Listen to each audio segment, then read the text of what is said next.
masuk ke tema kita pada hari ini, yaitu mengenai kesehatan Islam. Nah, dokter, sebagai seorang dokter, saya penasaran nih, sebenarnya apa ya yang memotivasi dokter untuk menjadi seorang sosok dokter yang menginspirasi pada hari ini? Kita tahu bahwa kesehatan itu tak lepas daripada unsur ya fondasi sebuah berhasil kesejahteraan sebuah negara, ya. Ataupun kalau misalnya masyarakatnya sakit, mungkin enggak atau mungkin tidak paham bagaimana nih, akhirnya juga kesejahteraan lagi yang terganggu kan. Nah, ini juga terutama apa itu sehat sendiri sudah ada kan, sudah kita tahu bahwa Islam sendiri mengatakan bahwa sehat itu sebenarnya kalau dalam Islam ada di surat, kalau saya pernah, ini surat Al-A'raf ayat 31 itu mengatakan bahwa kita boleh makan dari makan minum ya, angkat aja, minum apa aja boleh, asal nggak berlebih-lebihan. Nah, sebenarnya itu ayat ini mengartikan gitu ya, Masya Allah, bahwa kesehatan dimulai dari what you eat, apa yang kamu makan ya. What you eat ya, ternyata dari makan. Jadi kesehatan kita dari apa yang kita makan ya. Ini ternyata ini ya luar biasa, pas dengan momen bulan Ramadan.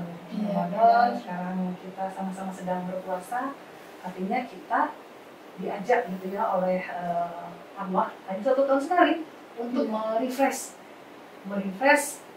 apa sih sebenarnya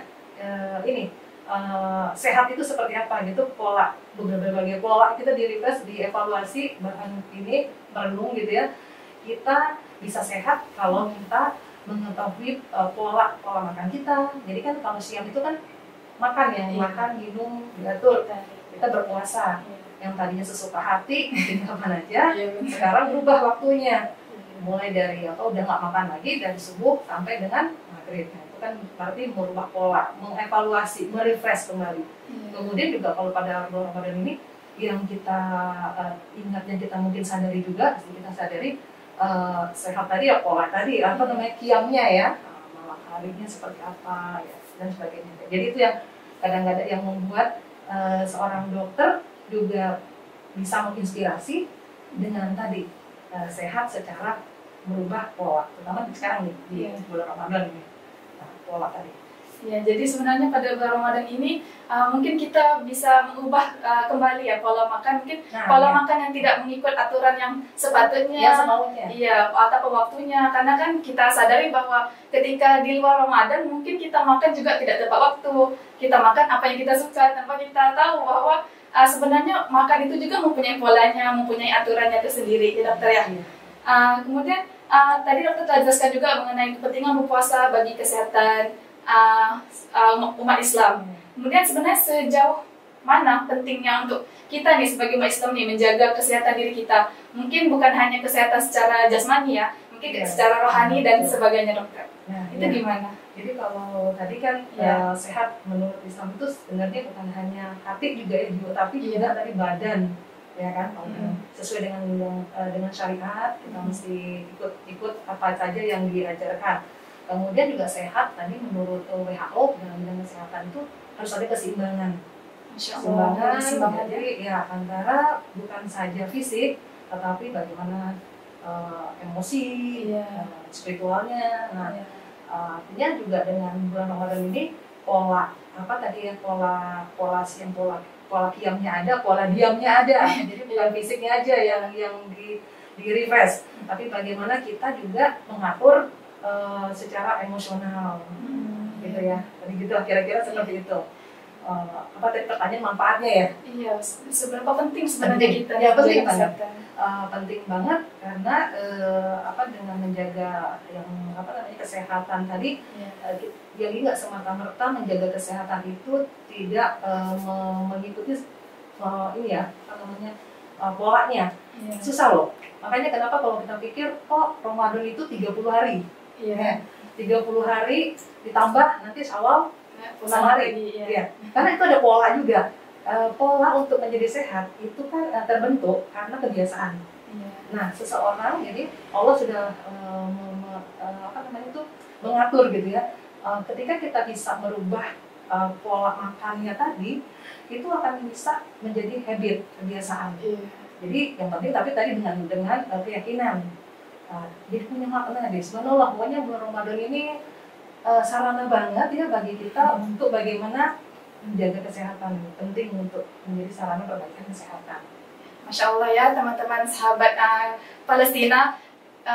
Telah jelas ya yang dijelaskan oleh dokter tadi mengenai sebenarnya berpuasa di bulan Ramadan ini selama 30 hari kemudian ditambah dengan puasa 6 sebenarnya membantu kita mengubah pola makan kita dan juga mengubah waktu-waktu yang mungkin untuk dari segi makanan, mungkin dari segi kegiatan harian ataupun pola tidur kita jadi teratur semula. Jadi sahabat Palestina sekalian ingat ya, jangan sampai ketika karena Ramadan ini ketika berpuasa itu kita makan seenaknya ataupun sesuai ke hati kita, tapi kita tetap juga harus mengontrol supaya pola makan kita itu diatur seperti seharusnya, ya. Diam juga jangan lupa ya. Iya benar. Karena iya. Sehat itu bukan sekedar fisiknya. Iya benar. Kalau dalam Islam, bahkan juga dalam kalau kita bicara akupunktur misalnya itu keseimbangan secara holistik menyangkut tadi emosi, spiritual, sosial kita. Jadi ada pola diam. Jadi penting ya sahabat Palestina sekalian bahwa diam itu juga penting sebenarnya. Jadi ada waktu-waktu mungkin kita diperlukan untuk berbicara, berkegiatan, tapi ada waktu juga memerlukan kita untuk diam. Ya, diam di sini lebih menahan emosi, ya, berdiam untuk mentafakuri, mengevaluasi. Insya Allah ya dokter ya. Tadi dokter telah sebutkan mengenai akupunktur ya. Kemudian dokter sebenarnya bukan hanya dokter umum ya sebenarnya di RSUD, tapi juga merupakan seorang pebisnis. Betul dokter? Oh pebisnis ya. Iya.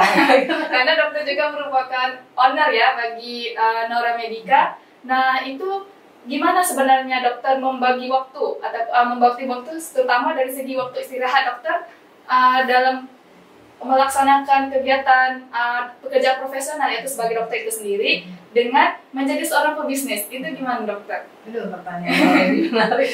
Iya. Jadi itu tantangan ya. Iya benar. Tantangan saya dan merupakan motivasi. Iya. Kita bisa menjadi inspirasi sebenarnya bukan karena kita ini siapa, tetapi bagaimana kita sebagai apanya kita itu nggak penting. Tapi coba bayangkan. Kalau kita lihat sejarah deh, suka sejarah nggak?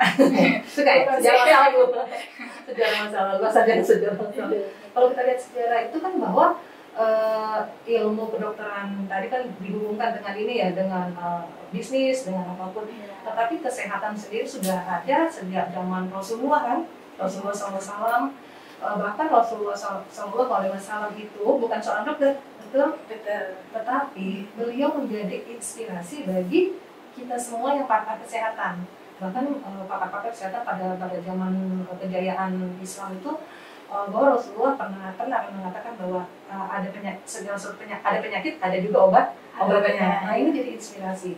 Nah pada zaman dulu kalau pada sirah itu di zaman Rasulullah sebelum jadi saat zaman Zahiriyah juga sampai ketika Rasulullah masih ada itu ada seorang dokternya bukan orang Muslim ya? Bukan, namanya Dr. Haris bin saya lupa ya, pokoknya bin Kaladah gitu. Nanti beliau itu kalau misalnya ada banyak orang-orang Muslim yang sakit, Rasulullah menganjurkan untuk berobat ke Dr. Haris ini.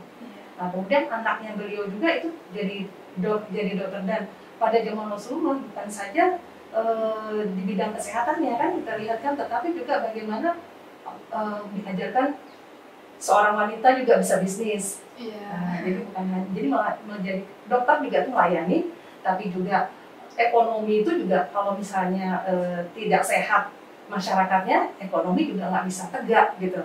Nah dari situ sebenarnya kok bisa terinspirasi itu kalau lihat sejarah.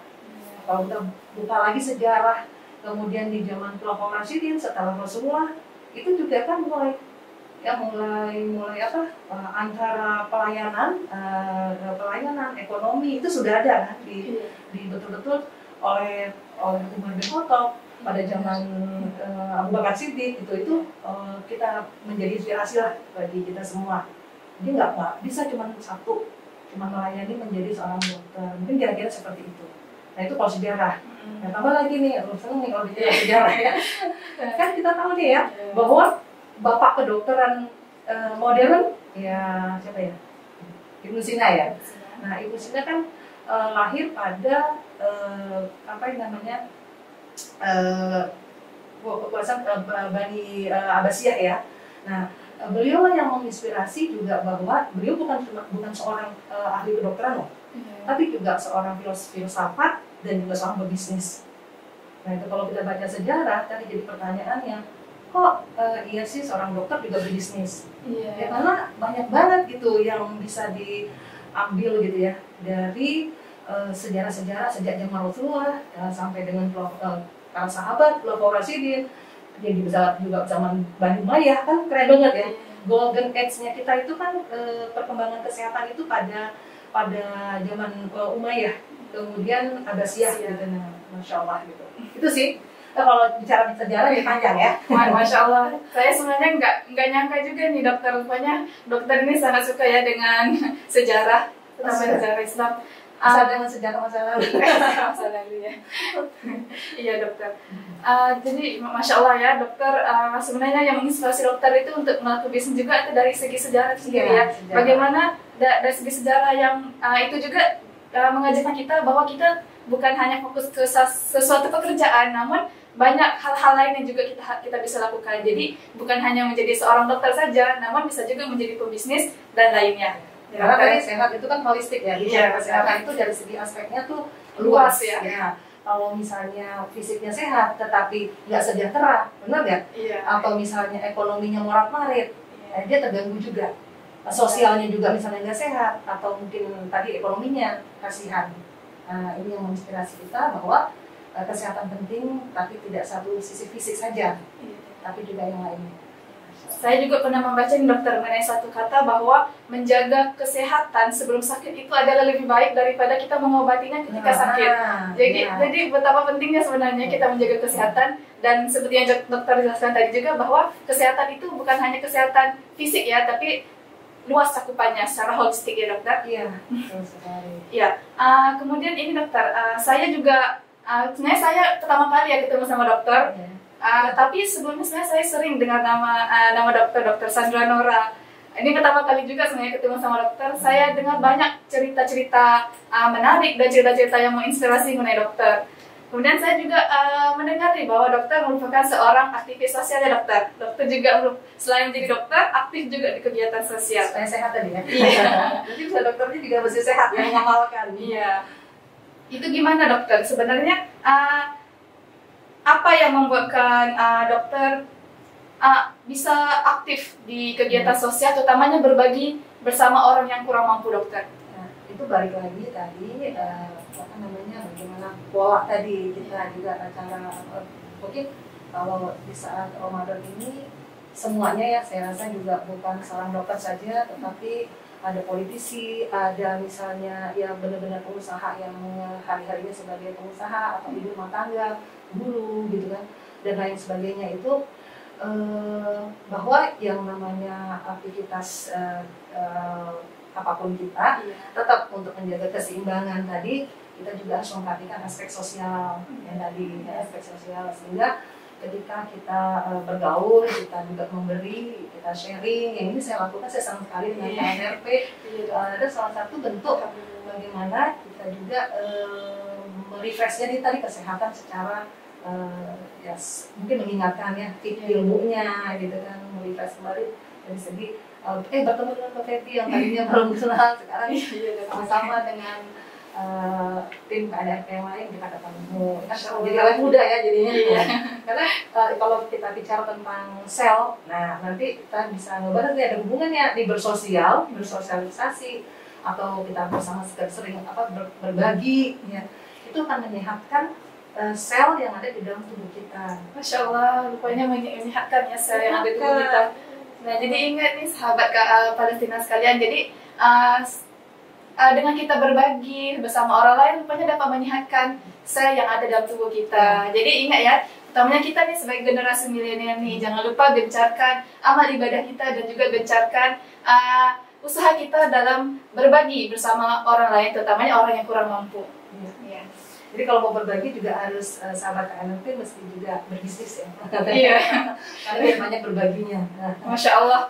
pesanan yang dokter berikan ini sebenarnya sama ya dengan pesanan pemateri semalam. Menggalakkan memang KNRP itu supaya lebih giat lagi dalam berbisnis. Insya Allah.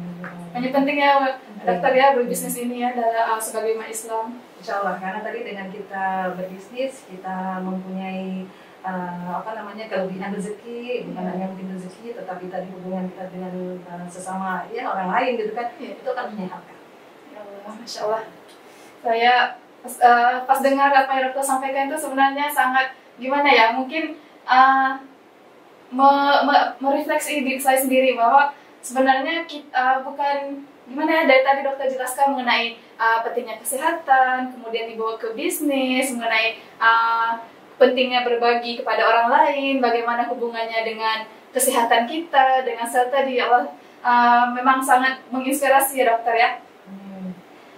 Kemudian saya ingin tanyakan dokter kan tadi yang telah saya sebutkan tadi mungkin ada 3 ya kegiatan yang telah saya sebutkan, yaitu sebagai seorang dokter, sebagai pebisnis, dan juga sebagai seorang aktivis, mungkin ya bisa dikatakan sebagai aktivis sosial. Iya, aktivis sosial dokter. Nah itu kemudian dokter juga sebagai seorang istri ya, sebagai seorang ibu, itu gimana dokter? Dokter membagikan waktu supaya dokter sentiasa mempunyai tenaga gitu, supaya semangat gitu dalam menjalankan aktivitas harian, terutama ketika berpuasa ini dokter. Karena kan jika kita lihat sendiri, umumnya itu orang-orang yang berpuasa itu cenderung untuk lebih loyo ya, iya, tidak bersemangat, mungkin pengennya tidur terus ya. Itu gimana dokter? Nah ini perlu juga sahabat NRP mengetahui menyadari sebenarnya kita pada saat puasa ini justru kondisi kita ini sedang sehat, bagus, sehat, menyehatkan sekali. Kalau kita lihat, coba kita lihat ini 1-2 hari pertama puasa memang mungkin agak terasa agak lemes gitu ya. Karena dari saat itu tubuh ya memang diambil cadangan energi kan yang kita pakai untuk kalori yang sebagai energi itu diambil kan, lagi dirombak. Tapi setelah 3-7 hari ini ada ininya penelitiannya. Nih lihat tuh Mbak Devi, Mbak Mas yang di sini semuanya mulai segar. Karena udah mulai sedikit terbiasa. Iya, asal melakukan puasanya tadi dengan betul. Gitu ya. Itu tadi kuncinya. 3-7 hari kita refresh gitu ya, badan mulai detoksifikasi. Kalau berhasil di 3-7 hari, nanti di 16-30 hari itu sempurna detoksifikasi. Artinya tidak ada yang pusing-pusing, tidak ada yang loyo, sebenarnya makin sehat justru. Karena pada saat itu tubuh sudah membuang, kalau ibaratnya, jadi kalau dalam puasa itu kan kita meningkatkan imun, kan sering dengar meningkatkan imunitas. Karena ada sistem yang namanya autofagi. Sel-sel tubuh kita itu merombak, atau ibaratnya merombak lah, lagi ganti-ganti furniture mungkin kalau mau lebaran ya, yang jelek-jelek mau diganti baru. Nah, sel-sel tuh mulai mengadakan seperti itu, yang sampah-sampah yang numpuk ya, terus termasuk juga yang mungkin dengan lemak-lemak ya, dia itu dipakai kan, dipakai dipakai itu artinya menggantikan karbohidrat yang udah mulai habis, lemak mulai ini. Tapi dia nggak lama, nggak sampai kelaparan, karena kan cuma 12 jam, jadi aman. Kalau kita disiplin sahur, kita pakai sahur yang betul ya, kita makan nutrisinya yang baik, tidak berlebihan, tetapi cukuplah karbohidrat secukupnya. Nanti saya jelaskan apa aja sih ya itu. Insya Allah banyaknya dokter itu akan sempurna. Jadi alhamdulillah tidak ada tuh yang namanya pusing, lemes, loyo, malah semangat. Malah tambah kelihatan awet muda ya kalau yang orang-orang yang berpuasa dengan benar. Nah, ini menjawab Mbak, kenapa sebenarnya berpuasa itu sebenarnya bukan menjadikan kita lemas, kok bisa seimbang ya, kok bisa kelihatan seger ya, karena di manage tadi. Antara memahami bahwa puasa itu malah menyehatkan, sehingga tidak malah mengganggu aktivitas yang lain, malah tambah. Coba perhatikan, yang jualan makin ramai nggak? Ramai, makin bertambah Ramadan, artinya kan kerjaan makin banyak ya. Iya. Itu orang-orang yang seperti itu yang mendapatkan ibaratnya itu omset yang meningkat. Karena mereka juga mampu memanage. Jadi mereka justru yang tidak keluar rumah itu sayang. Tidak keluar rumah di sini bukan berarti kita kan lagi pandemi. Ya tadi bicara tentang kesehatan juga kan. Tetapi maksudnya cuma di rumah tidak beraktivitas. Nah itu sayang. kita kan saat ini karena sedang kondisinya saat ini tidak berkerumun, tetap menjaga prokes 5M. Kayak kita kan pakai masker kan. Iya benar. Gitu. Jadi ingat ya sahabat Palestina sekalian bahwa sebenarnya puasa itu bukan menjadikan kita lemah ya, namun harusnya puasa itu menjadikan kita lebih kuat. Ya, karena kalau di zaman Rasulullah sendiri, para sahabat juga berperang ketika bulan puasa ya, dan itu malah meningkatkan lagi semangat mereka, tenaga mereka ketika berperang. Jadi kita yang setelahnya kaum milenial ini jangan sampai menjadikan puasa ini membuat kita semakin malas beraktivitas, ataupun mungkin misalnya daripada lepas sahurnya ataupun lepas subuh tidur sampai zuhur. Nggak bisa kayak gitu ya. Iya, jadi nggak produktif. Sayang sekali. Jadi memang jika kita tidak memanfaatkan Ramadan ini dengan sebaiknya, kita sebenarnya rugi ya dokter ya. Karena ini adalah momen yang saatnya kita mulai terbentuk nanti suatu kebiasaan yang bagus setelah untuk 1 tahun ke depan. Ya Allah, dokter mungkin ada waktunya 3 menit lagi. Udah diingetin ya dokter ya. Terasa ya? Iya, nggak terasa. Kayaknya baru ngobrol. Ini sebenarnya ini baru awal, baru pembukaan. Iya benar ya. Saya banyak lagi dokter ya. Oke, mungkin saya ingin bertanya sedikit kepada dokter mengenai tips and trick, utamanya kepada generasi milenial nih untuk senantiasa sehat sepanjang Ramadan ini. Ini mungkin karena waktunya, jadi kita memberikan tips satu ya, bahwa sahabat KNFM mesti menyadari juga mengingat bahwa sekarang kondisinya kita tidak seperti biasa. Tapi tidak seperti biasa bukan kebetulan Allah menurunkan kondisi pandemi saat ini. Pandemi ini adalah adanya wabah ya yang mengenai bukan hanya di satu negara, tapi sekarang udah semua termasuk ya karena dengan masalah COVID-19 ini.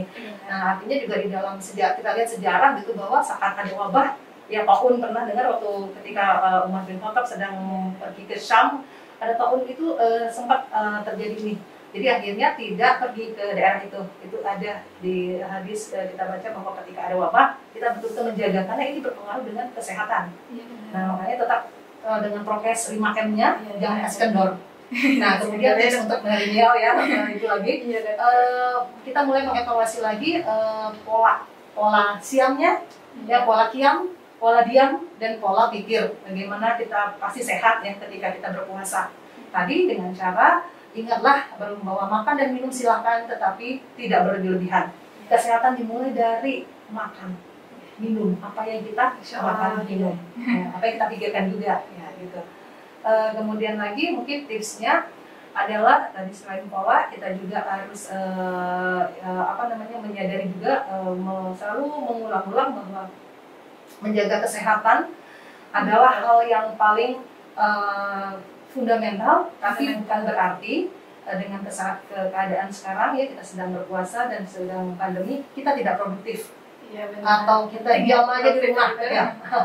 Kita bisa berkreasi, bisa menulis, banyak membaca, ya bersosialisasi, ya tetap dengan prokes-prokes yang tadi. Itu aja kali ya, apalagi ya. Masya Allah banyak ya, sudah tips dari banyak waktunya.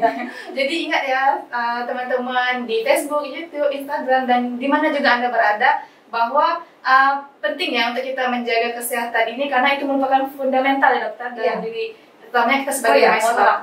Kalau masih ada waktu. Silakan dokter. Apa yang kita lakukan ya saat kita berpuasa dari mulai sahur sampai buka, perhatikan apa yang kita makan.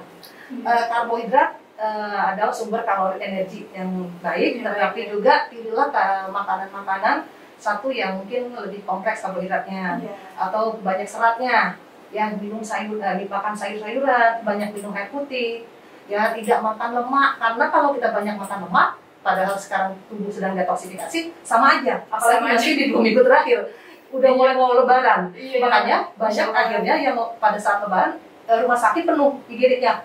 Gitu ya dokter? Diabetesnya naik lagi, hipertensinya naik lagi. Karena tadi pola makan yang udah bagus, ya tubuh sudah mulai detoksifikasi, dihantam dengan makanan. Jadi dijaga banget tadi ya, pilih pola karbohidratnya, terus kemudian proteinnya, boleh protein hewani, tetapi juga perbanyak yang nabati, seperti ya serat-serat, yang mengandung ada seratnya, yang protein nabati lah ya. Terus kemudian juga lemak dihindari, yang maksudnya tidak boleh lagi terlalu dari mulai muda. Sekarang menjaga pola makan, mengatur itu sejak awal, sejak kita masih muda. Supaya nggak susah nanti tubuh membuang atau detox karena udah pola yang baik. Masya Allah, terima kasih banyak ya dokter atas tips and triknya tadi. Jadi ingat ya sahabat Palestina sekalian bahwa dokter sudah sampaikan tadi ya, berlebihan itu tidak baik ya. Jadi kita bisa makan, namun bukan dalam porsi yang berlebihan. Kemudian kita harus jaga juga apa yang kita makan, misalnya dari segi lemak, karbohidrat, yang tadi dijelaskan oleh dokter. Jadi mungkin nanti sahabat Palestina bisa catat lagi apa yang dokter berikan tadi. Semoga dengan apa yang dokter sampaikan tersebut bisa menginspirasi kita dan juga memberikan ilmu baru kepada kita untuk kita lebih produktif, lebih menjaga kesehatan di bulan suci ini, ya. Boleh konsultasi, boleh kok untuk sahabat KNRP. Ya. Alhamdulillah. Jadi sahabat-sahabat semua, jadi dokter tadi telah menawarkan ya bisa konsultasi dengan dokter untuk sahabat KNRP. Masya Allah. Jadi mungkin itu saja ya dokter ya untuk ngobrol inspiratif kita pada sore hari ini. Jadi saya ingin menyampaikan lagi mengenai paket Ramadan KNRP. Kita ada 5 ya. Yang pertama itu adalah paket buka puasa untuk Palestina senilai Rp100.000. Kita ada juga paket sembako untuk Palestina bernilai Rp500.000. Kita ada paket bingkisan lebaran untuk Palestina bernilai Rp500.000. Kita ada juga santunan anak yatim dan penghafal Al-Quran bernilai Rp350.000. Dan yang terakhir kita ada sedekah untuk Palestina yang ini tidak dibatasi. Jadi sahabat Palestina sekalian, yuk kita berikan sedekah terbaik kita di sepanjang bulan suci Ramadan ini. Semoga dengan apa yang kita berikan itu, amal ibadah kita akan diridai Allah dan juga pahala kita bertambah. Karena di bulan Ramadan ini segala amal ibadah itu akan dilipat kali gandakan pahalanya. Goalnya mendapatkan derajat takwa. Iya, insya Allah mendapatkan derajat takwa ya, sahabat sekalian. Baiklah, mungkin itu saja daripada kami KNRP Kepulauan Riau untuk ngobrol inspiratif. Jangan lupa teman-teman stay tune untuk ngobrol inspiratif pada keesokan harinya, yaitu pada sore, waktu yang sama juga. Kita akan ada banyak lagi tema-tema dan materi-materi yang menarik untuk sahabat Palestina sekalian. Mungkin itu saja daripada KNRP Kepulauan Riau. Wassalamualaikum warahmatullahi wabarakatuh. Waalaikumsalam.